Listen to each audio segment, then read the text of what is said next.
దట్టమైన అడవి మధ్యలో ఆలయం, స్వయంభూగా వెలిసిన దేవాలయం, వందల సంవత్సరాల చరిత్ర కలిగిన గుడికి తెలంగాణ రాష్ట్ర వ్యాప్తంగా భక్తులు తరలివస్తున్నారు. తల్లిని దర్శించుకుని తమ మొక్కులు తీర్చుకుంటున్నారు. మంచిర్యాల జిల్లా కవ్వాల్ అభయారణ్యంలో ప్రకృతి సోయగాల నడుమ అందమైన అడవిలో కొలువుదీరిన మహిమాన్విత క్షేత్రం శ్రీ లక్ష్మీదేవి ఆలయంపై హెచ్ఎంటీవీ స్పెషల్ స్టోరీ.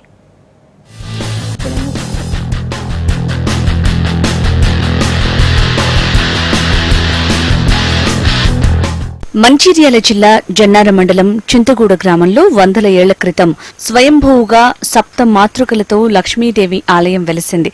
ఇక్కడ ఆ లక్ష్మీదేవితో పాటు బాణావతి అమ్మవారు కూడా కొలువై ఉన్నారు. ఈ దేవాలయం దినదిన అభివృద్ధి చెందుతూ భక్తులతో విరాజిల్లుతోంది. ఈ క్షేత్రంలో శ్రీ లక్ష్మీదేవి అమ్మవారితో పాటు చంద్రవరాలమ్మ, మాణిక్యాలదేవి, చిలుకలమ్మ, భానవతి, నాగలక్ష్మి, జమదుర్గి ఈ 7 అక్కా చెల్లెళ్లు సప్తమాతృక దేవతలుగా వెలిశారు. జిల్లా కేంద్రం నుంచి రావడం జరిగింది. ఇక్కడికి నేను ప్రతి నెల 2-3 సార్లు ఖచ్చితంగా ఇక్కడికి వస్తాను. ఎందుకంటే ఇక్కడికి వస్తే ఖచ్చితంగా అనుకున్న పనులు నెరవేరుతాయి. ఎందుకంటే నేను గత 40 సంవత్సరాల నుంచి మా కుటుంబీకులు ఇక్కడికి రావడం జరుగుతుంది. ఎందుకంటే ఇక్కడ మాకు ప్రతి ఏది అనుకున్నా అది అవుతుంది. ఎందుకంటే ఇక్కడ ఈ అమ్మవారికి చాలా మహిమ ఉంది.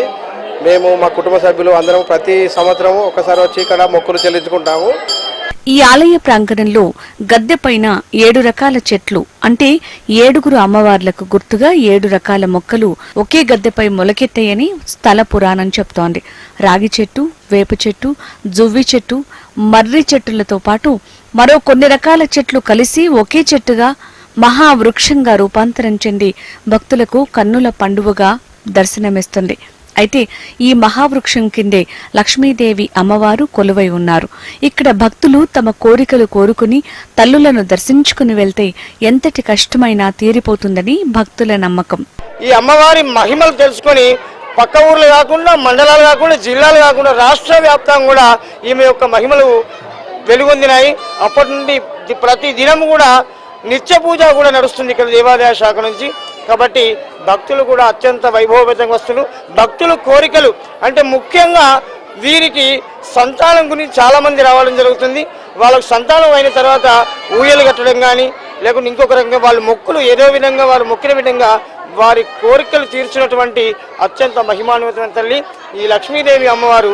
అప్పటి నుండి ఇప్పటి వరకు అంటే దాదాపు 150 సంవత్సరాల క్రితం ఒక వారం ఉంటుండే, తర్వాత 2వ వారం అయింది, ఇప్పుడు ప్రతిదినం నడుస్తుంది. అంటే అమ్మవారు ఎంత శక్తివంతమైనో మనం దీని గురించి ఆలోచించవచ్చు. కావున భక్తజనులందరూ ఇదే విధంగా ప్రతిరోజు ప్రతి వారం కాకుండా ముఖ్యంగా శుక్ర ఆదివారంలో చూస్తూ ఉన్నారు మీరంతా. ప్రతిరోజే కాకుండా ప్రతి శుక్రవారం నడుస్తూ ఉంది అత్యంత మహిమాన్విత తల్లి.